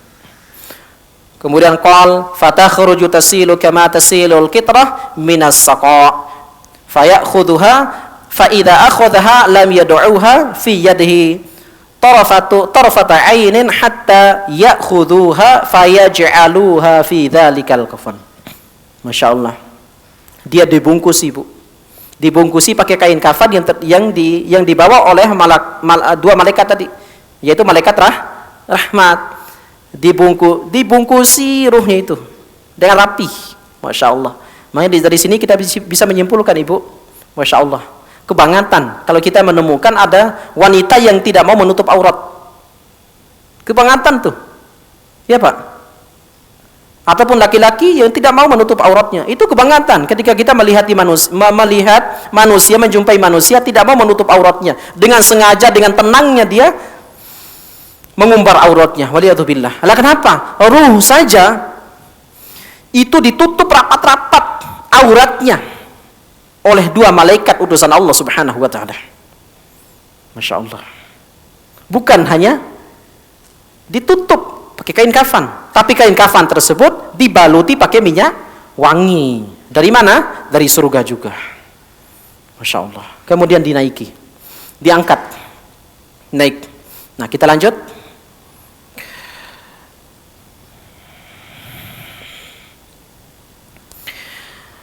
Fayas'aduna biha, kemudian dia dinaiki, dibawa naik ke langit. Fala yamuruna biha, yakni ala mala'in minal malaikah illa qalu ma hadza ruhun thayyib. Nah, tidaklah malaikat maut ini ketika malaikat rahmat yang membawanya, Bu, ya. Bisa dipahami, Bu, ya? Malaikat rahmat yang membawanya, tidaklah malaikat rahmat ini, kedua malaikat rahmat ini yang membawa ruh ini, yaitu samping kiri dan samping kanannya dia, ya. Tidaklah dua malaikat ini membawa ruhnya dia, itu melainkan ketika menjumpai malaikat, pasti malaikat di langit, pasti mereka bertanya, liman hadzal ruhut thayyib? Siapa yang memiliki ruh yang baik ini? Masya Allah. Siapa yang memiliki ruh yang wangi ini? Coba bayangkan, Masya Allah. Kedua malaikat tersebut mengatakan bahwasanya hadza ruhul fulan bin fulan. Diungkapkan, disebutkan nama kita. Masya Allah, ini adalah ruhnya si fulan bin fulan. Fayastaftahu babus sama. Kemudian malaikat ini yang membawa ruh orang yang beriman ini naik, kemudian disuruh diminta untuk dibukakan pintu langit. Dibukakan pintu langit, Bu. Masya Allah. Dibukakan pintu langit. Seluruh para malaikat itu, Masya Allah, itu bisa jutaan, bukan ribuan lagi, tapi jutaan malaikat itu, ya, yang bergelantungan di langit itu, Bu. Ya, dibukakan pintu langit pertama. Makanya langit itu tertutup, Bu. Iya, Bu. Ya, Pak, ya. Langit itu tertutup, dibukakan pintu langit, kemudian mereka naik lagi, dia naik membawa ruh tersebut dari langit pertama menuju langit yang kedua. Perjalanan disebutkan bahwasanya dalam hadis ataupun nas disebutkan bahwasanya perjalanan, ya, dari langit pertama sampai langit kedua itu adalah 500 tahun perjalanan. Masya Allah. Artinya diibaratkan saking jauhnya itu. Ya, diibaratkan dengan 500 tahun perjalanan di dunia. Di bumi. Masya Allah.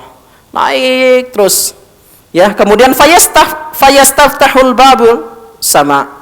Ya, kemudian malaikat lagi ketika nyampe di langit yang kedua, siapa liman hadzal ruh? Siapa ruh ini? Siapa yang memiliki ruh ini? Ruh yang baik, ruh yang wangi ini. Hadza ruhu fulan bin fulan. Ini ruhnya si fulan bin fulan. Ya, kemudian diminta untuk dibukakan pintu langit yang kedua, dibukakan lagi terus dari langit yang kedua sampai langit yang ketiga, jaraknya itu sebagaimana langit pertama sampai langit yang kedua. Itu 500 tahun perjalanan juga. Masya Allah. Ya, sampai pada akhirnya di langit yang ke apa? Di langit yang ke 7. Ya, di langit yang ke-7 tidak sampai, Bu ya. Ya, tidak bisa ditembus. Nah, ini 7 karena emang di atas langit yang ke-7 itulah arsy Allah Subhanahu wa taala. Ya, arsy Allah. Ya, sungai apa namanya? Air gitu ya. Kemudian di atas air itu ada arsy Allah Subhanahu wa taala. Ya, itu di bawahnya itu ditutup dengan Sidratul Muntaha. Ya, makanya disebutkan dengan Sidratul Muntaha itu apa? Sidratul Muntaha itu apa, Bu? Pak? Sidratul Muntaha itu apa? Ya, Sidratun itu bahasa dikata sidrun. Sidrun itu bidara, pohon bidara. Muntaha yaitu penutup. Ya, artinya sudah tidak ada lagi. Ya, terakhir daripada perjalanan itu Sidratul Muntaha itu, yaitu ada pohon bidara di atas sana. Gak percaya, Bu? Coba saja naik. Ya. Baik. Itu ada Sidratul Muntaha di situ. Ya. Nah, kemudian ini dilaporkan kepada Allah Subhanahu wa taala, "Ya Rabbi, hadzal ruh fulan bin fulan." Ini ruhnya si fulan dan fulan bin fulan. Masya Allah. Ya. Radaitu wa ahidu ila jasadi. Masya Allah. Ya. Aku telah meridhoinya karena dia ini adalah ruhnya orang yang beriman. Aku telah meridhoinya, maka kembalikan dia ke jasadnya. Masya Allah. Yang tadi gitu ya, jasadnya itu kan dibawa sama keluarganya itu ke kuburan. Makanya ibu-ibu dimuliakan Allah, itu yang harus kita pahami. Atau ibu-ibu mungkin yang pernah yang pernah, terlebih ibu-ibu yang biasa memandikan jenazah, ya. Memandikan jenazah itu, ibu, jangan kira mayat itu tidak merasakan sakit. Maka di dalam hadis itu kata Nabi SAW itu dihaluskan secara halus, disabuni, dimandikan itu dengan halus gitu. Lah kenapa? Itu tulangnya mereka itu, tulangnya saja itu sangat sensitif, merasakan sakit. Bagaimana dengan kulit dan dagingnya? Masya Allah, tulangnya saja itu merasakan sakit. Itu bagi jenazah itu, mayat itu seperti itu. Nah, sakitnya kita itu belum seberapa ketika kita mendapati rasa sakit, ya, mengalami rasa sakit, ya. Tapi ternyata yang lebih dahsyat itu adalah sakit yang dialami oleh mayat. Makanya ibu-ibu dimuliakan Allah, nah, makanya ketika kita sakit dan lain sebagainya, ya kita merasa seakan-akan ingin meninggal, mau mati dan lain sebagainya, kita berikan wasiat kepada anak kita, ya, sebagai ahli waris gitu ya.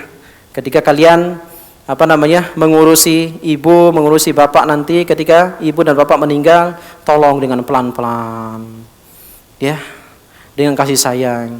Karena ibu dan bapak juga pasti merasakan sakit, dan bahkan sakit yang lebih daripada ketika bapak dan ibu merasakan sakit ketika di dunia, ketika hidup. Insya Allah. Itu yang pertama. Kemudian yang kedua, itu disegerakan, Bu.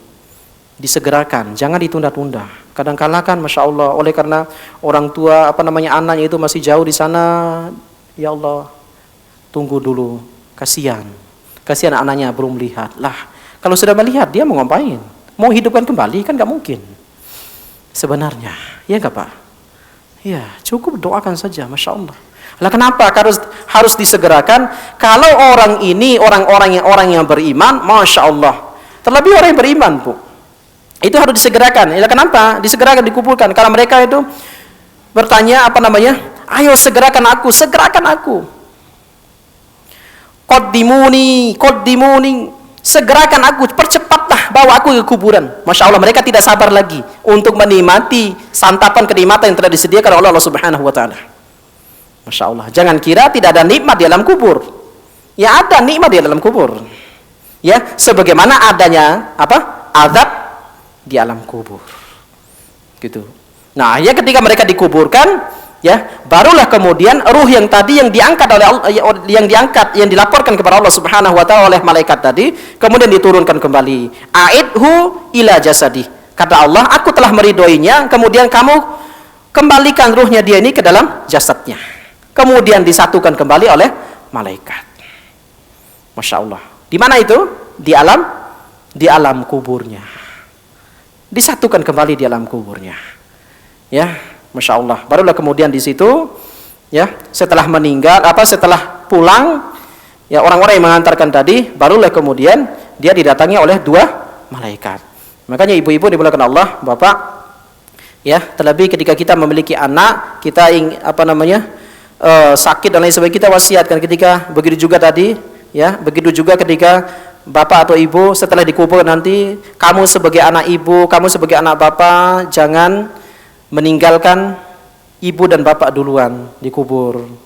Ya, temani kami, walaupun tidak bisa menemani di dalam kubur, tapi temani kami sesaat. Untuk apa? Untuk mendoakan kami. Masya Allah. Sebagaimana ungkapan yang diungkapkan oleh Nabi SAW kepada sahabat ketika mengantar sahabat yang lain di kubur, sahabatnya yang meninggal di kuburannya. Masya Allah. Ud'uhu ilallah. Berdoalah untuk dia kepada Allah Subhanahu wa ta'ala. Ya, mohonkan ampun untuk dia kepada Allah Subhanahu wa ta'ala. Fa innahu yuhsab, karena dia sedang dihisab oleh Allah Subhanahu wa ta'ala. Fa innahu yus'al, dia sedang ditanya oleh kedua malaikat di alam kuburnya. Masya Allah. Terus, ya Allah, permudahkanlah ya Allah. Ya, permudahkanlah jawaban yang keluar dari lisan ibu hamba ya Allah, bapak hamba ya Allah. Ketika kedua malaikatmu mendatangi ibu ataupun bapak hamba di alam kuburmu ya Allah. Masya Allah. Itu kita nasihati, kita wasiatkan. Bukan wasiat itu jangan hanya sekedar wasiat harta saja, Bu. Ya, Bu. Ya, Pak, ya. Jangan sekedar wasiat harta saja kepada orang tua kita, kepada anak kita. Jangan. Yang pertama kali kita wasiatkan itu adalah bagaimana proses ya mayat kita, ya, jenazah kita nanti dibawa oleh mereka nanti dengan pelan dan lain sebagainya, dipercepat dikuburkannya dan lain sebagainya. Kemudian didoakan. Nah, itu yang perlu kita wasiatkan kepada anak kita yang akan kita tinggal mati.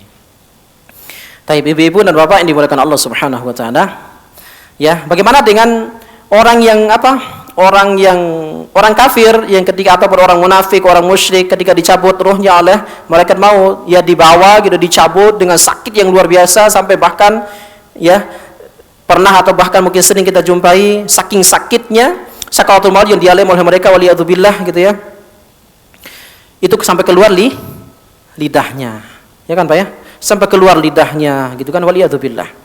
Ya, kemudian dinaiki. Apa kata para malaikat ketika ruhnya itu dinaiki oleh malaikat yang lainnya yang membawa ruhnya dia?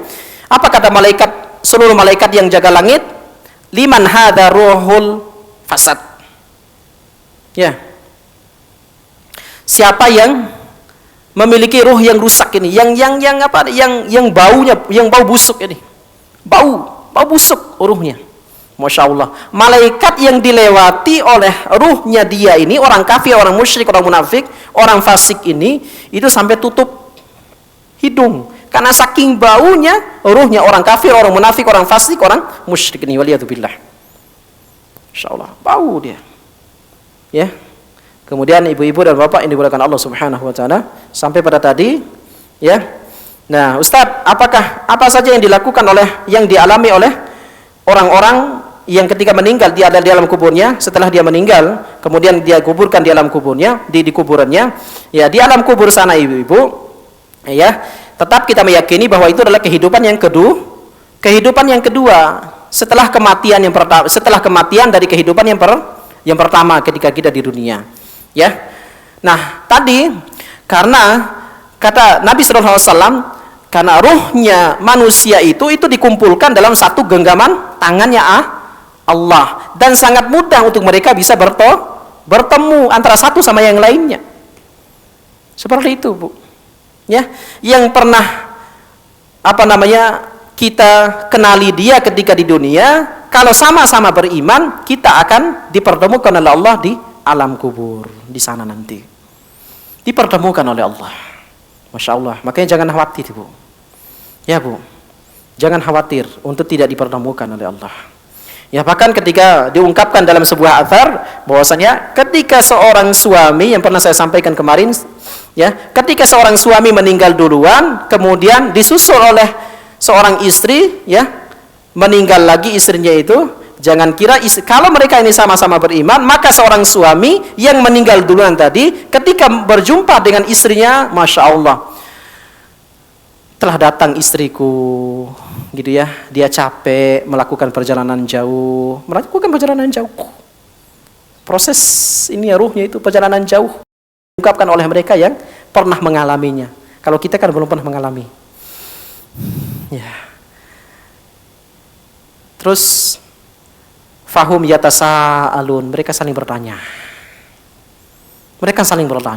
Yang meninggal duluan seorang bapak itu tadi bertanya kepada istrinya, bagaimana anak-anak kita? Jangan kira nggak ditanya, Bu. Ya, Bu. Nggak bisa lagi saling bertanya, enggak. Bertanya, bagaimana dengan anak kita? Bagaimana dengan keluarga kita? Bagaimana dengan tetangga kita? Bagaimana dengan pekerjaan anak kita? Apakah kita sudah memiliki mantu? Kalau kita sudah memiliki mantu, apakah kita sudah memiliki cucu? Masya Allah, seperti itu, Pak. Ya, akhirnya kemudian, nah bagaimana dengan tempatnya mereka di alam kubur? Tempatnya pun itu berbeda-beda, Bu. Tempatnya orang-orang, ruhnya orang-orang manusia di alam kuburnya itu berbeda-beda. Bahkan dikatakan oleh Nabi SAW di dalam riwayat yang hasan yang dikeluarkan oleh Imam Ahmad, ya, dalam musnadnya, bahwa Nabi SAW mengatakan bahwasanya ruh itu, Bu, ada bahkan di ada ruh yang dimiliki oleh manusia yang punya ruh itu tadi, mereka di perut, di kerongkongan gunung, burung, di tenggorokan burung, mereka bergelantungan di situ. Ya, apa kerjaan mereka dari semenjak mereka dikuburkan sampai terjadinya hari kiamat? Apa yang mereka lakukan? Mereka melakukan menikmati sekitaran surganya Allah. Ya, bedanya itu adalah karena memang surga itu belum dibukakan sampai terjadinya hari kiamat. Tapi bagi orang yang mati syahid, nah ini ruhnya siapa? Yaitu ruhnya orang yang mati syahid. Ruhnya orang yang mati syahid itu tempatnya itu adalah di tenggorokan burung yang diambil oleh Allah dari surga. Mereka menikmati sekitaran surga itu, Masya Allah. Kalau orang-orang yang beriman, orang-orang yang bertakwa, yang dia bukan orang yang mati syahid di jalan Allah, maka di alam kuburnya, barzahnya itu diangkat oleh Allah Subhanahu wa Ta'ala, kemudian di depan matanya itu surga. Bedanya orang yang bertakwa, ruhnya orang yang bertakwa, orang yang beriman hanya bertakwa, tapi dia meninggal bukan karena mati syahid, dia hanya melihat surga, tapi dia belum bisa menikmati sebagaimana nikmat yang dirasakan oleh orang yang mati syahid. Masya Allah. Nikmat yang dialami oleh orang yang bertakwa itu, meninggal hanya takwa saja, modal takwa, modal iman saja, dia meninggalnya, maka diangkat hijab itu, pembatas kubur dengan surga itu diangkat oleh Allah Subhanahu wa Ta'ala. Dia bisa menikmati itu hanya dengan pandangan saja. Dia melihat bagaimana nikmatnya surga itu. Makanya kata Nabi SAW, kata arwah tersebut, ruhnya orang-orang yang beriman tersebut, Masya Allah, itu mengatakan, aqimis sa'ah, ya Allah, percepatlah datang hari kiamat. Masya Allah, aku tidak sabar lagi untuk menikmati surga itu. Percepatlah hari kiamat. Aku tidak sabar untuk menikmati surga bersama anak istriku, bersama suamiku, bersama orang tuaku, bersama anakku. Masya Allah, percepatlah hari kiamat. Kalau orang yang meninggal itu, ruhnya itu adalah orang yang fasik, orang yang tidak beriman kepada Allah, orang kafir, orang musyrik, orang munafik, ya Allah, undurkanlah hari kiamat. Undurkanlah hari kiamat. Lalu kenapa? Karena di depan mereka ada neraka. Waliyadzubillah. Dan posisinya mereka, tempatnya mereka pun di alam kubur, Masya Allah, itu berbeda-beda. Ada yang tadi di tenggorokan burung, adalah orang yang mati syahid di jalan Allah. Kebalikannya dari orang-orang kafir atau orang-orang fasik, gitu ya, orang-orang munafik, orang yang tidak beriman kepada Allah Subhanahu wa Ta'ala, ada orang yang dimasukkan oleh Allah Subhanahu wa Ta'ala ke dalam, di ibaratnya itu adalah, ada, tahu guci, Bu, ya, guci air minum, tahu ya. Nah, dipakai dulu, kalau di Jawa masih dipakai ya, guci kan, atau katakan botol, kayak semacam botol. Kalau botol itu kan mulutnya itu kecil tapi perutnya besar, kayak gitu. Nah, sebagaimana guci itu, Nah, itu dimasukkan oleh Allah, ruhnya siapa di situ yang ditempatkan Allah di dalam itu? Ruhnya orang-orang yang makan harta riba. Ya. Panas banget. Tangannya sudah sampai di ujung mulut, Di ujung mulut tadi itu, tempat ruhnya dia itu yang dimasukkan Allah ke dalamnya, sudah dia naik di situ ya, di tepinya dia mau keluar tidak bisa, dimasukkan kembali oleh Allah sebagai bentuk daripada adab kubur yang harus dia rasakan. Waliyadzubillah. Ya, adapun lainnya. Inilah ibu-ibu ini dimuliakan Allah. Ya, dari sini ya menjadikan kita sadar ya ketika kita tahu ilmu terkait masalah perjalanan ruhnya kita sampai pada kita bisa mendapatkan surganya Allah Subhanahu wa taala. Insyaallah mungkin lebih detailnya insyaallah kita akan membahas tuntas. Saya ada keinginan untuk membahas buku ini sangat penting ya, insyaallah. Bagus yang disusun oleh Al-Imam Ibnu Qayyim Al-Jauziyah sampai kita bisa menikmati surganya Allah Subhanahu wa taala, dan yang terakhir itu adalah kita bisa mendapatkan nikmat yang lebih daripada dibandingkan dengan nikmat yang ada di dalam surga sampai pada surga Firdaus, yaitu nikmat ketika kita bisa bertemu dengan Allah Subhanahu wa taala. Karena memang itu adalah puncak daripada seluruh nikmat. Baik. Insyaallah di lain waktu insyaallah kita akan melanjutkan ya bagaimana perjalanan ruh yang selanjutnya dan kedudukan ya ketika kita dibangkitkan kembali oleh Allah itu seperti apa di padang mahsyar ya, kemudian kita melewati ya haud ya telaganya Rasulullah SAW yang tidaklah Allah Subhanahu wa taala memberikan telaga kepada para nabi yang lain melainkan kepada Nabi sallallahu alaihi wasallam. Apakah kita termasuk dari orang-orang yang mendapatkan syafaat Rasulullah SAW ya, sampai pada kemudian nanti kita akan membahas juga khusus terkait masalah syafaat orang-orang yang masuk ke dalam neraka tapi karena dia mendapatkan syafaat ya berupa dia memiliki teman yang baik gitu kan ya, dikeluarkan oleh temannya itu dia dari neraka, kemudian dia masuk ke dalam surga bersama temannya yang baik tersebut. Tapi ini saja mungkin yang bisa kita sampaikan pada pagi menjelang siang hari ini. Mudah-mudahan bermanfaat. Sebelum kita tutup, mungkin ada hal yang perlu ditanyakan, silakan.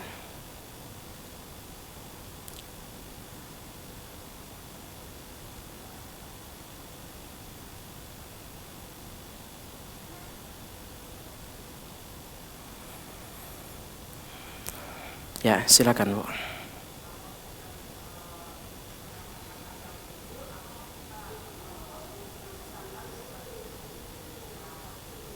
Ya.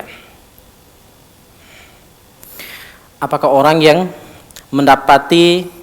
merasakan hisab kubur, siksa kubur, ya, siksa kubur, apakah dia akan dihisab lagi atau dia akan dimasukkan ke dalam neraka? Ya. Gimana, Pak? Ya. Jawabannya yaitu tergantung daripada amal perbuatan dia tentunya. Nah, kalau sekiranya dia di alam kubur itu dihisab, ya, maka secara otomatis dia pun itu akan dihisab di nerakanya Allah Subhanahu wa taala. Begitu. Nah, kenapa?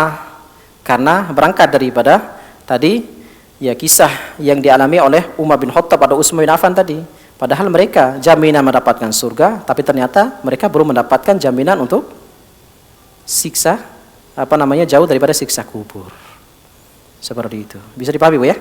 Wallahu a'lam bishawab. Baik. Ada lagi? Ya, silakan, Bu.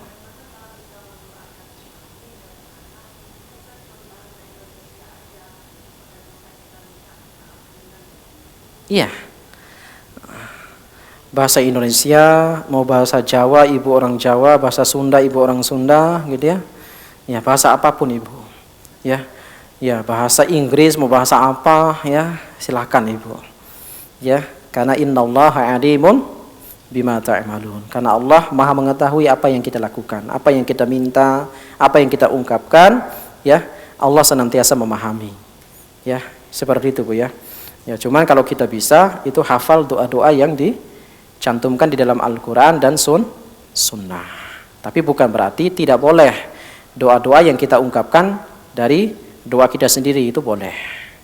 Boleh-boleh saja, Bu. Dan terlebih kita yang penting, paling penting di situ adalah kita memperhatikan adab-adab doa. Ya, mungkin kita tetap dalam keadaan bersuci, menghadap kiblat, menutup aurat, gitu kan? Ya, terlebih mungkin setelah selesai sholat itu tadi, ataupun bahkan bagi ibu-ibu yang mohon maaf gitu ya, ini perlu kita sampaikan juga bagi ibu-ibu yang mengalami tiap bulan ya datang tamu gitu kan. Nah, bukan berarti tidak sholat juga tidak berdoa, ya jangan. Ya, kan keliru ini Pak ya, keliru. Ya, jangan sampai karena tidak sholat juga tidak berdoa. Jauh dari sholat, masa jauh dari doa juga, kan enggak. Gitu. Menutup aurat, yang menghadap kiblat, kemudian di dalam adab-adab ketika berdoanya, ya dimulai dengan sholawat, pujian kepada Allah, kemudian sholawat kepada Nabi SAW. Gitu. Wallahu a'lam bishawab. Baik, kita cukupkan. Ini saja mungkin yang bisa kita kaji pada siang hari ini.